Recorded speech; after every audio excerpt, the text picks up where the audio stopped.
everybody. I don't like digging your ear, though. Well, you started it. Okay, take my lead.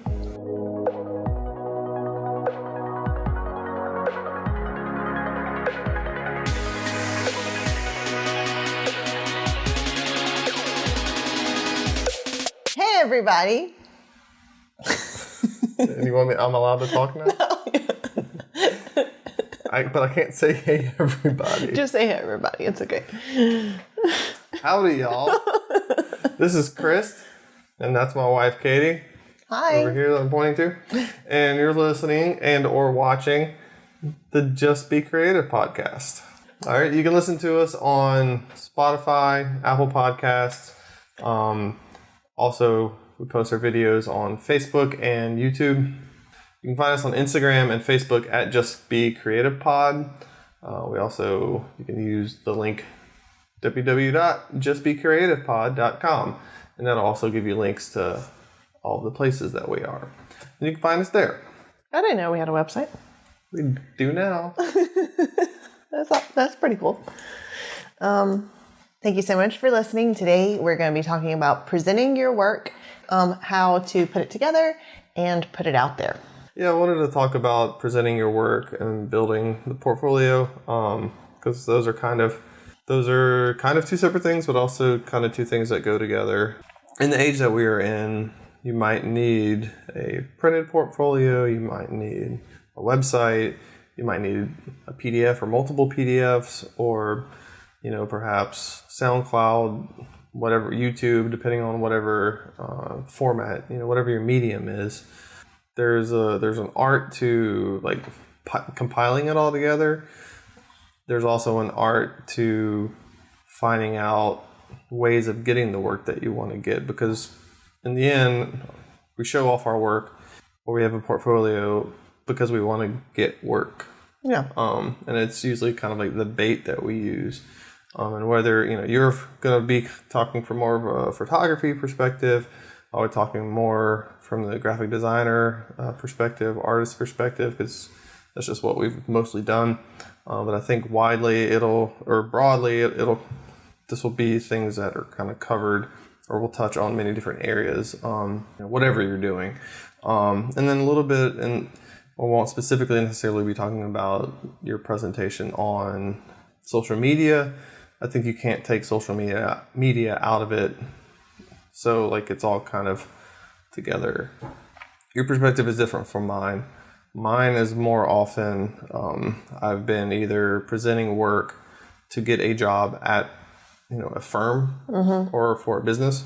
But then also presenting my work out there just, to the internet or out there to individual companies or, musical artists, in a way to try to get work or jobs, specific jobs for them. And those are two different things. So there's a lot that goes on.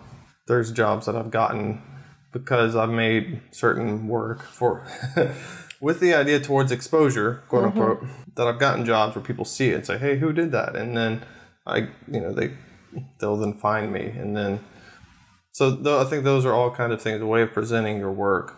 And we're just kind of wrapping it in this package of a portfolio, but it's not limited to that. And you come from a different perspective in the way that you're presenting your work, or maybe the reason and purpose specifically on how or why you're presenting your work. No one's going to hire a photographer. Well, maybe they would, but people hire me because seen a picture that I've taken that they've liked. Mm-hmm. Maybe someone's hired me because they're just like, oh, I like you, come take my pictures. But that does happen, but most of it is, oh man, I like this picture of this family. I want to book with this photographer too. And when I am booking mini sessions or anything like that, my picture is more important than the words. Well, the picture, because the words are the important part. The picture is what draws them in. I like this picture, and then right there is, book with me. Here's my number, call to action. Right. You're using social media in a way that you're making essentially an ad or a flyer. Yeah, I would say a piece on it that presents it to people to then sign up. Yeah, my portfolio for that event. My portfolio is my advertising, or my advertising is my portfolio. I would say vice versa. They kind of go hand in hand. So yeah, because you do have a website, But most of your work is either coming from people seeing it in the wild, people seeing it on Facebook or Instagram, or if you're going to a specific location, they might see it at that location. Yes, correct. In a lot of cases, you're presenting your work for a very specific event-based type Yes, things. correct. Yeah, so we'll talk about that. So I think that, there's a variety of people that this will be relevant for, and for people, maybe you have a lot of work and you just you're just kind of lost on how to organize it, or, you haven't thought this through. Maybe you're not necessarily interested in getting a lot of work, or maybe you just aren't afraid, you don't know how to start off this kind of thing if you are trying to get work. So, and anybody in between, I think that we'll kind of cover some bases broadly, but just to kind of help everybody. From our perspective, just talk through why we do the things we do. So this isn't like a bullet point list it was just kind of 3 things I thought of that I wanted to kind of get out up front. Number 1, kind of the basis of the show, is put your work out there. If you're looking for work, the best way to get work is to do work. And I know that that's kind of hard. We'll talk about that. But if you want work, you have to put your work out there. If you build it, they will come. Exactly. Somebody will, hopefully. Right. Presentation is an art form in itself. And you got to think of yourself and your work together as a brand. And that's going to vary to one degree or another. For you, that would be so fun to talk about branding. We will, but not this episode. We'll touch on that. For my freelance work, that's super important for me. For your work, totally, it's super important for you. And we'll talk about instances where maybe that's not super important. But you do want to present it well, and you got to think. Of course, my mind goes to packaging, right? Different kinds of foods at the store and different, price levels have different quality of packaging. Yes. And if it all looked the same, or if it was all branded the same, you wouldn't be able to tell like Nathan's hot dogs from the 50-cent hot dogs, whatever they might be called, right? Yeah. Or the bagged cereal or the box cereal. Which bagged cereal's better. It comes with a zipper. But but right. The bagged cereal is so much better than the little cardboard flap. Like, that's not doing anything. If it's not packaged well, to a certain degree, it doesn't matter how good it is. And especially if you're in the creative field. Yes. You need to have your stuff together. Like, you as a photographer, you often turn to me for help. Yes. In designing your stuff because you want it to look good.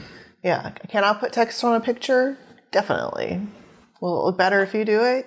100%. Right. I was answering that. Okay, you don't need to tell me that. Right, but it matters. It was a rhetorical question. But yeah, it matters. And even though your medium is the photograph, the rest of everything else that goes into it matters too. Yes, correct. And then thirdly, just be mindful to not let it get stale, like to refine it as you go along. You can't say, well, I did it 5 years ago and that's good enough. You got to stay up to date with it. And it is something that if you need to make it a task for yourself, if you're task oriented, then make that a task for yourself. If you're not posting on social media, or if your website's out of date, even if you are full of work, there's going to come a certain point where you're not, or where you're not going to get any changing opportunities. You're not going to be able to grow or evolve because you're not putting the other, your whatever the new things you might want to be doing out there, or your current work. That brings me to the first point of the podcast. So all that was an intro to tell us that you should show off the work that you want to get. Right. So if you want to get a certain kind of work, kind of going back to what you were talking about earlier, to a very specific situation, even as a family, or you'll set up a backdrop and you'll put one of our kids there. You'll take a photo of the kid. For a very specific event. Yes. Or maybe our family, or somebody else's family. And that's a very specific instance of you're wanting to get a certain client to come do a certain thing. So you're showing them exactly what you're going to give them, more or less. for me as a graphic designer, that's not necessarily apples to apples, but I still have to be mindful. If I want to get a certain kind of work, I need to create that kind of work. And there's multiple ways of doing that. Like, you need to know who your audience is, who are you trying to attract, who are you trying to bring in, because you're going to reach them different ways. Also, you want to know, like, what kind of client or what kind of work do you not want to get? Because if you don't want that kind of work, don't show off that kind of work. I think a perfect example is you and logos. Oh, yeah. Like, you're really good at making logos, I think. Okay, and thank you. I'm always like, I'll be like, oh, babe, so-and-so needs a logo. I told them to message you. And you're like, why? I hate doing logos. Yeah, I don't like making them, and I don't feel like I'm good at them. But I think your official portfolio does have some logo design in there. Yeah, so, right. I mean, I guess I'll just talk a little bit about how my portfolio was built. I mean, I think I touched on it a little bit, but as a graphic designer, maybe a wide variety of stuff in a printed form or a PDF form or a website, maybe a wide variety of stuff is good for you, especially if you're just starting off, or especially if you're trying to get a job at a, maybe an in-house designer, or maybe you want to work at a design firm, a marketing firm, that kind of thing. You want to show that you have a variety of skills. So that has been something where, like, I have a PDF that has a ton of stuff in it. If you look at my Instagram account, you won't see really any logos. You won't see. There's a lot of work that I do that I don't post on there. And a lot of good work. And a lot of good work, or perfectly acceptable work. But I don't want to bring that work in. Yeah. I'm not looking for more of that work. A lot of it is from people that I've worked with for a long time over the years, and they keep coming back to me for a variety of different things. And I'm not going to turn down money. Yeah. If I have the time and the opportunity to do it. But if you look at my Instagram, Facebook, that kind of thing, you're going to have a lot more of the fun, creative things that I like doing, and more of the work that I'm trying to bring in. Gig posters, or even, maybe like the artwork for this podcast. Yeah. Like, those are the kind of things, album art, things like that. Because those are the kind of jobs that I'm trying to attract. Yeah. If I reach out to other marketing firms, I don't send them, I can do logos. They have people who can do logos. They know people who can do logos. I send them stuff. Again, the same stuff that's on my Instagram or Facebook or whatever. The jobs that I want to get, the jobs that I want to do. Can't say what company it was I worked with. Within the last year where we did, they have a client who's a brewery. They used me for a specific event at the brewery. So there was a poster and a t-shirt and a sticker and like all those kind of, and Facebook graphics and all that kind of stuff that all tied in. And it was very illustrated and kind of retro looking. And, those are the kind of things that I presented to them. And why I got that was because I was showing them those kind of things. I don't want to get logo work from them because I don't care about that kind of stuff. Yeah. When you're just starting out, you're just trying to do anything and everything you can. Definitely. And you can talk about that from your perspective. Certain things you don't want to post photos of weddings. Even if you've done weddings, you don't want to go back and pull out those old wedding photos that you've done and keep reusing them and keep showing them to people and stuff, because you don't want people calling you and saying you do weddings, right? I mean, is that a good example? I feel like I'm not a good example for this, because that is true that I don't do weddings, but sometimes I like to share a wedding picture anyways. So, which then I feel like is kind of cruel, because then I post, a good example is I don't do weddings. Like, that's just a rule. Which, again, when I started off, anybody who would pay me to photograph, I would photograph anything. So I would definitely photograph a wedding. I have this love-hate relationship with weddings. I love it, but just the stress that it causes and the anxiety it causes, which we kind of talked about last episode, just, you get one chance to do all this stuff, and it's just not, I'm busy enough with other work that I don't have to take on all the stress and anxiety that a wedding gives me. There's no need for me to have to do that. So I just don't do it.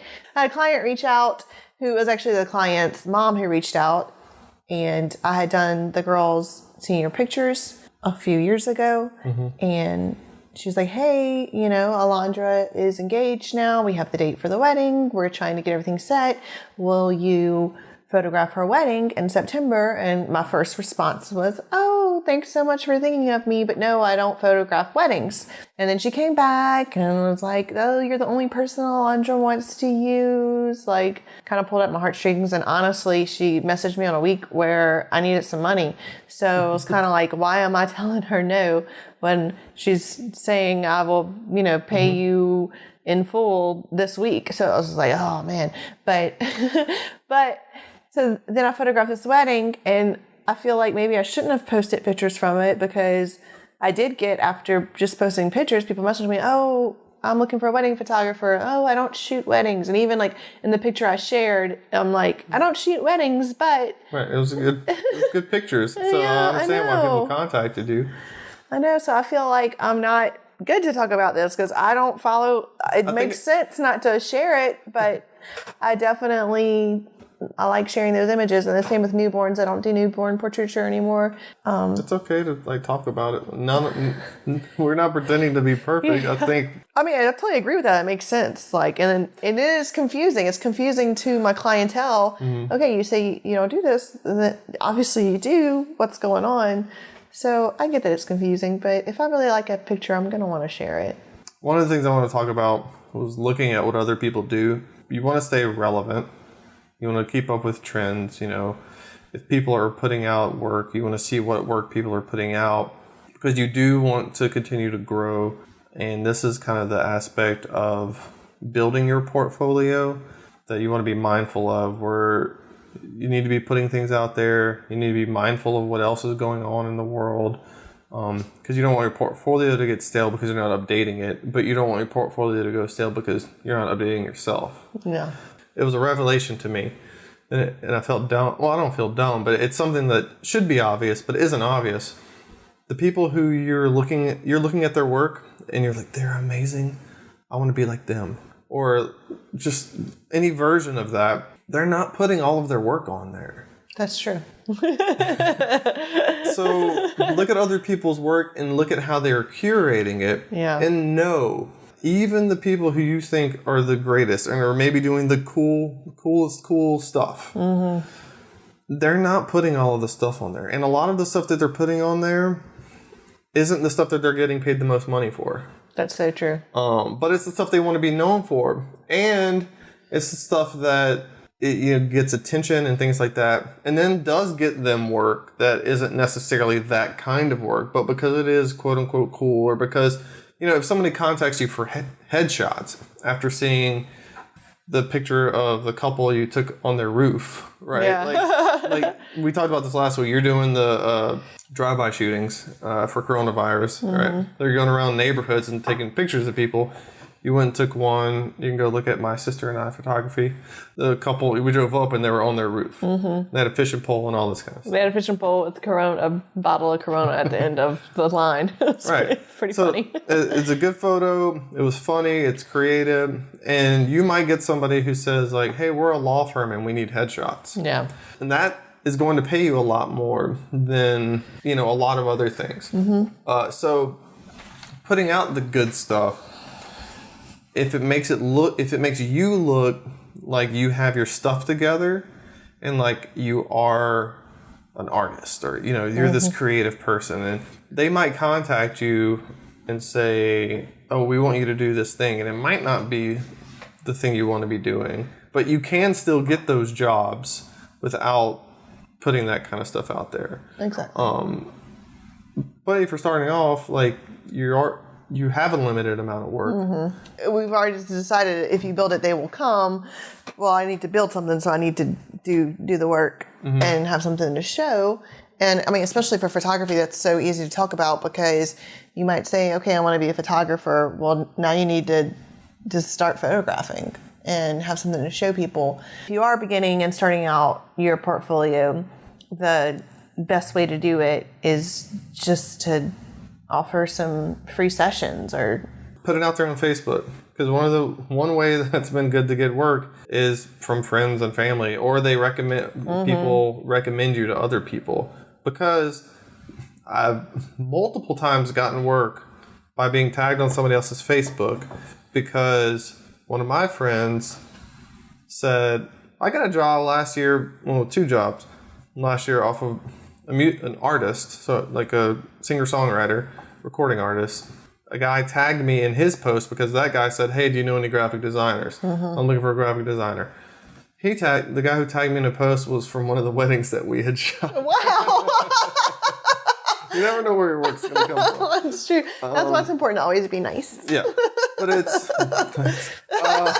I wasn't speaking to you specifically. Well, this is one, like the first point that we talked about was put your stuff out there. Let your friends know that you're doing something. And I know that it hurts and it stings and it's awkward and like don't oversaturate them and be annoying. Yeah. But if people don't know that you do something, then they don't know that you do it and they won't assume that you do it. And good example.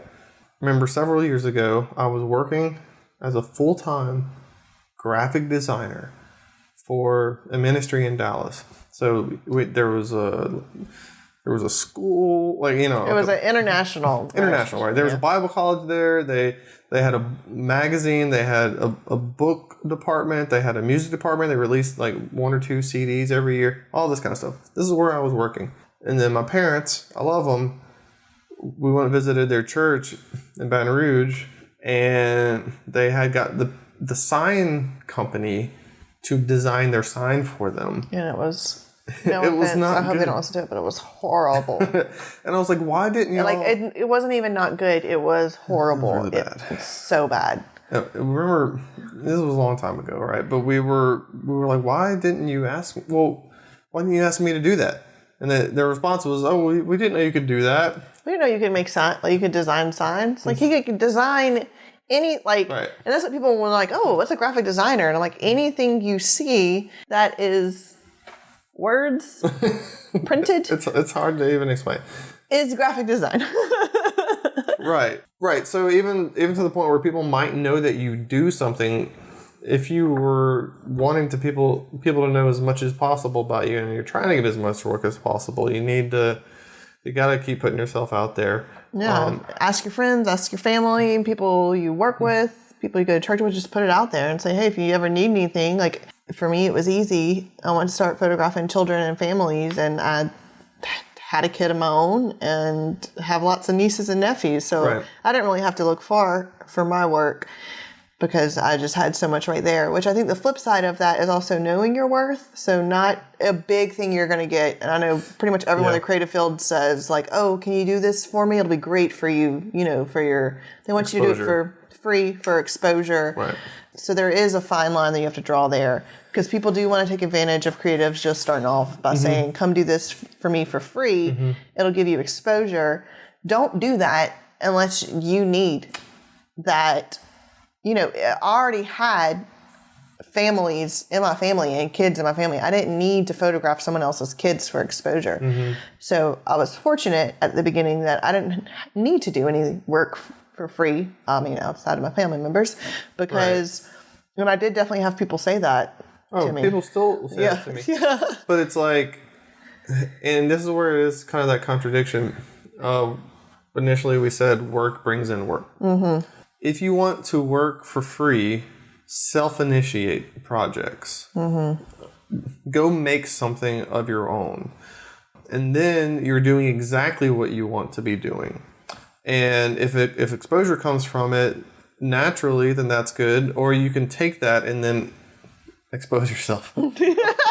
Present yourself to the world as this thing that you did. And maybe it's something you completely make up on your own. Maybe it's create a fake company and brand it. If you're a musician, maybe you write a song, or you take a popular song and you remix it to a different genre. If you're a photographer, like you said, you can find just random kids on the street and take their picture. Like whatever it is that you're wanting to do, there's ways of you finding more fulfilling ways of doing it without having to work for exposure. And I'm saying that we never. Like, obviously, you'll be presented with a project sometimes, and you might want to take it. But it has to be more than just someone coming up to you, when really what they would just want is for you to work for them for free. Right. So I'm not saying don't ever do it, because there are those times that, but I mean, you should be able to use discernment there in those situations. Just know that you don't ever have to do anything for free for exposure. Because most of those jobs that people are telling you are going to do exposure don't. And like I've worked on some pretty big projects that have brought me no exposure at all. Like I was in the store once and like saw a CD I had worked on. No one has ever, like, no one's barging my door down because they saw my name in the liner notes of a CD. Yeah. And I got paid for it. And that's what, and you know, I'm able to have that in my portfolio, and like, I've even saw like a post. I'm like, oh, babes, you designed this logo, right? It was like on a building in a different country somewhere. So I mean, that's huge. Like, it was just really cool. I'm like, oh man, that's cool. Like, you designed that logo, and now it's painted on this building in this other country. That's awesome. Right. How much more of exposure can that be? I mean, that's like worldwide exposure, and it doesn't freaking work. Like, unless my name is on it, it's not exposure for me. It's exposure for the people I'm creating the thing for. Exactly. If you're a guitar player and they're like, hey, come play on my CD for free, it's going to be great exposure. No, it's going to sound awesome for them, and you're not getting paid anything. Exactly.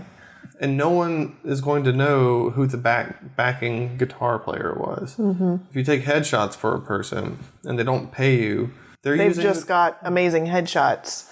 Right. And so they can go expose themselves. Like a lawyer, again, a lawyer or a preacher or a lawnmower or whatever they are, they're not, and they're on their website, it's not going to say, also, here, you know, and have all of the information about you on their website. Even if they do include a link to you on their website, that's not what people are there for. So it's not a 1-to-1 ratio, or, you know, it's not an apples to apples kind of thing where that's immediately going to transfer. Even if they do give you a shout out or whatever, again, depending on what your situation is, there may be times where it does benefit you. Yeah. And there are different ways that it's benefited you, but you need to be the one making sure that happens, and that it happens in the right way. Not just merely that you made something for somebody and that's somehow supposed to give you exposure. It doesn't work that way. Definitely. And they just don't want to pay for somebody to do good work. So as far as presenting your work and having it collected in a portfolio or anything like that, I think it's always helpful to have other people look at it. Definitely. To get feedback, especially if you're just starting out, if you're trying something new or not, even if it's your Instagram feed, just ask somebody like, hey, is this messy? Does this present well? Anything like that. But depending on what you're doing, what you're going after, what part of your career you're in, your story is important. Just having your greatest hits out there as finished products isn't always necessarily the best thing. Now, whenever you're presenting it for work, it's the best thing. Yeah. But depending on what your field is, you need to tell people how you got to that point. I know I've been considering if I should post like my first year starting out photography, what that will look like versus now, but I don't want to do it because I don't want anyone to see what I made in 2011. You'd have to present it in a very specific way to where people would know what it was, too. Very true. A side-by-side is a good way maybe of doing that. This is like then and now. Right, then and now photo would be a great example, and you can see, people would be able to see that, and then they can grow along with you. Because, you know, or depending on what the project, for me, maybe I do show a sketch in my portfolio and then the final product, so people can see it's not just a thing. There was growth to it. There's a story there. And I love what you do with like the process videos, showing your process. And I feel like a lot of people like those too. And I feel like that generates a lot of buzz. And even and it makes people appreciate the work more too. Because even people like with your posters, they're like, I didn't realize you were like actually doing every stroke. You know, that was every, like, you know, they thought you were just, it was a pattern that you had just laid on there. They didn't realize every little thing is meticulously drawn. And then it makes them like the art even more than knowing everything that went into it. And even with my photography, people have loved the process videos of me just setting up a backdrop, which people, it's just, I think it's just involving people in your story. That's what it is. So even, you know, it's a blank room and now I'll put up the poles and I'll put up the backdrop and then I'll put up all these things. People love seeing that.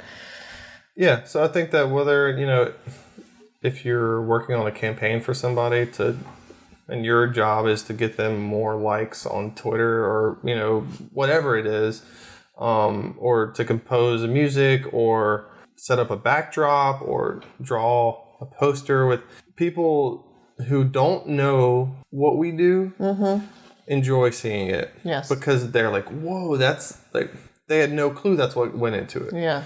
People who do know what we do like seeing it.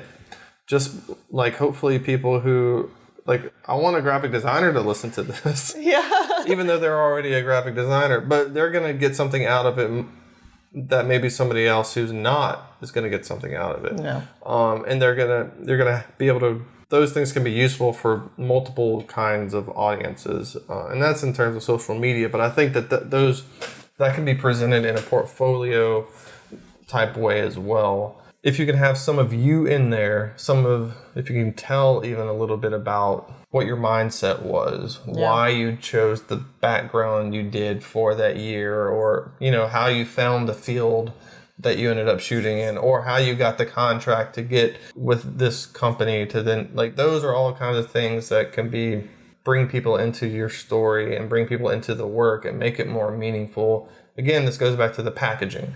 How are you packaging yourself? How are you packaging your work? How are you presenting it? All matters. And then depending on who your clients are, they may or may not have any idea of what actually goes into the work that you do. So it's helpful to show that you do actually do work, and that brings value to your work. Because if they just see a finished product, they don't know what the work is, so they think they can just... This kind of goes back to something I was thinking earlier whenever we're talking about presenting. We don't show all of our work. Yeah. You don't show every picture you take. You don't show every picture you take even at a specific event or even one family session. And you don't show them the pictures. There's some things people should never see. Right. Not even the people in the picture. I mean, there will be a picture of you. If you do a family session with me, one of them you're going to have this face. Right. Well, one of you is going to have that face and the other one might have the perfect smile or whatever. When I first started off with my school pictures, people would always say, "Oh, Katie, you take such good school pictures. How do you do it? How do you get these kids, you know, these 2-year-olds to sit there and act?" I used to always say, "I don't show you all the pictures I take. Like, I don't post on social media the one where the kid was crying their eyes out, you know." But I realized now, I stopped saying that, and now I say it's a team effort. But it is true. Like, most of my work is going into these schools and these daycares, but I don't show every picture. It's like, you know, whether they're 2 or whether they're in elementary school. Like, sometimes people forget it's picture day and their hair's not fixed, and, you know, they have breakfast food still on their collar. That's not gonna get shown to anybody. Yeah, and that's what I was thinking. I was specifically about you whenever we're talking about showing our work when possible. Someone said, "Hey, I just want one really good photo." Oh, man. And that's all I want to pay for is the one really good photo. They'll say, you know, "Oh, I really just need one picture. Is there any way you can squeeze me in? We won't take a lot of time. We just need one picture." And it's like, you have no idea. Yeah. Like, in the sweetest way possible. Like, you have no idea. Like, and I understand that you think I can just show up and snap one picture, but I mean, they don't know the work that goes into it beforehand, the work that goes into it afterhand. And the reason why you're able to get a good family picture is because I take a variety of pictures and you get to pick your favorite. So the pressure to take one really good picture, that doesn't exist. Right. And that's why you can add value, like you said, setting up the backdrop. It shows an amount of time you put in to only doing that one thing. Yeah. Not to trying to get the kids to smile, not to trying to get the dads to pay attention, not to all of the Photoshop work that you do after, color correction, processing, stapling the photos together, building the packages, whatever you're doing afterwards. That's only one little bit, but it adds value to it because people see that you are actually working. Because in the creative field, people, for whatever reason, don't view what you do as work. And they just want to pay for the final product. Because, you see a house being built, you drive by it for a couple of months, and it's being built that whole time, and you know, oh, that was a lot of work. A lot of people put time into it. A lot of materials. Yeah. Materials, all of those kind of things all went into it. And people understand that. If No one ever saw any of that if Home Depot didn't exist and all this kind of stuff, and houses just popped up. Or, a house was not there one day and then it's just there the next day. The price of a house would be a lot less money. Yes. Because people understand what it's worth. And your understanding of what something is worth goes into what it is actually worth. And what people will actually pay for it is what it is worth. It's good for you to present your work in a way that adds value to it. Bringing people into your story adds value to your work because they get connected to you. That adds value to your work, to their work. Because, all kinds of people who will go see the worst movies in the world, doesn't matter how good they're reviewed or who wrote it or who directed or whatever. But if that one actor is in that they like, they'll go see that movie. Yeah. And it's because they're connected to that person. Mm-hmm. And being connected to a person connects you to their work. And if you are able to connect people to you, you can connect them to your work, and it adds value to your work. Perfect. I hope that we were able to help you out. I feel like we kind of were all over the place. Yeah. If you want to find a structured outline on how to build a portfolio or a website to use or those kind of things, that exists. That just isn't what this conversation was about. No, it wasn't. So let us know if you have any questions or would like us to refine any of the things we talked about. We'd love to hear back from y'all. And thank y'all so much for listening. That's the episode for today. I'm Krist and this is Katie. And you can find us at justbecreativepod. Just Be Creative Pod.